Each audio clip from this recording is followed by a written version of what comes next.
To boli prsia, že? Áno, to je jediné. A to máš nič. Nič iné, nos mám svoj. Hej. Všetko mám svoje. Aj pery, aj všetko. Ak by od teba náhodou vyžadoval tvoj taký priateľ, aby si upravila, dajme tomu dole. A čo tam? No tam, čo ja viem, aby tam nevytrčalo nič, nejaké plastické veci. Minule som na to počula krásny výraz. No, čo tam?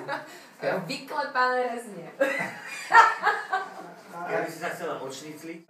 Šaňo, ja to hodím na teba tú vodu, ešte raz, keď sa ma taká tú pekná otázku žena, dobre opýtaš. už sa neopýtam, nebudem ťa provokovať. Vyzerám na to? Ale veď ty za to nemôžeš, keď sa ťa to Že si niekto pekná. opýta. No, Ale mne sa to v živote nikto neopýtal a proste sa ma to nepýta ani ty. dobre, nepýtam sa je taká alergická. Sorry, nechceli sme zabrdať do takéto témy. Existuje toľko peňazí na svete, za čo by si bola ochotná sa nafotiť, čo bola? No nemaj ho rada.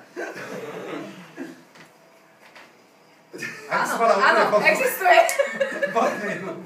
Je to otázka, že iba... Áno, existuje. Koľko peňazí by ti musel dať človek, aby si natočila s ním nejaké porno? Ty úplne debil, Šaňo.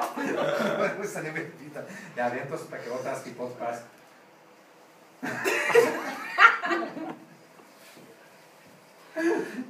Takže neexistuje žiadne... Dobre, zmeňme tému. Nevadíš ti, keď odídem? Nie, zostane. Viem, že sa ponáhľaš, ale tak, čo by si ešte chcela dosiahnuť vo svojom živote? Je niečo, o čom snívaš? Orgazmus. No, to dosahuješ stále. Stalo sa ti niekedy, že si...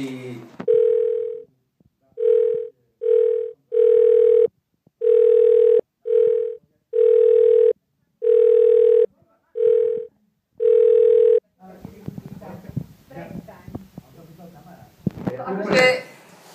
Dostať sa na taký post? Ne, toto ne.